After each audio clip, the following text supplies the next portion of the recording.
अस्सलाम वालेकुम। आज हम पहली जमात की रियाजी की किताब में पढ़ेंगे सिफर की पहचान और लिखना। सिफर इस तरह लिखते हैं, एक नुक्ता, इसे हम नुक्ता भी कहेंगे। सिफर जो है इस तरह से लिखते हैं।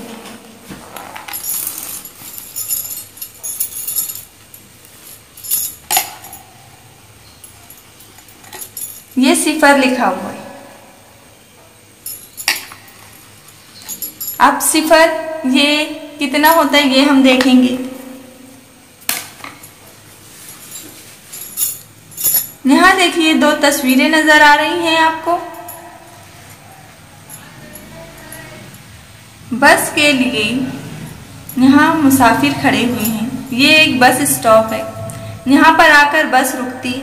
यहाँ पर कुछ मुसाफिर खड़े हुए हैं। ये कितने मुसाफिर हैं हमें ये गिनना है। 1 2 3 4, ये 4 खड़े हैं। 4 मुसाफिर हैं।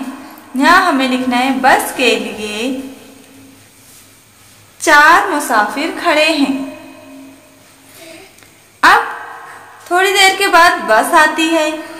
बस में ये मुसाफिर बैठ जाते हैं। यहाँ हमें मुसाफिर नजर नहीं आ रहे हैं ना।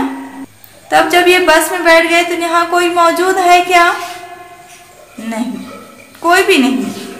यहाँ हम लिखेंगे 4 मुसाफिर बस में चले गए। चारों चले गए हैं ना, इसलिए 4 मुसाफिर बस में चले गए। बाकी सिफर मुसाफिर रह गए। सिफर मुसाफिर है। यहाँ सिफर मुसाफिर है यानी कि कोई नहीं है, कुछ नहीं है। जब कोई नहीं होता, कुछ नहीं होता, वहां सिफर होता है। सिफर यानी कुछ नहीं। अब यहाँ दूसरी तस्वीर में हम देखेंगे, यहाँ पर सफेद सासर में लड्डू रखे हुए हैं। कितने लड्डू हैं ये हम गिनेंगे। 1 2 3 4 5। तो हम यहाँ लिखेंगे सफेद सासर में 5 लड्डू हैं। यहाँ पर जो सासर बनी है गुलाबी कलर की है। गुलाबी सासर में लड्डू नहीं है। अब यहाँ कुछ नहीं है, लड्डू है ही नहीं, यानी इसमें शाबाश, सिफर लड्डू है। तो प्यारे बच्चों, सिफर यानी कुछ नहीं, इस बात को ज़हन नशीन कर लें। जहाँ कुछ नहीं होता है, खाली होता है, वो सिफर होता है।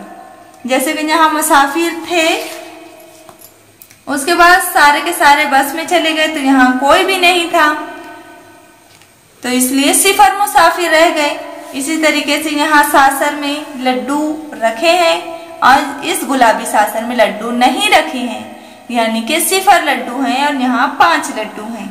तो सिफर यानी कुछ नहीं। सिफर यानी कुछ नहीं।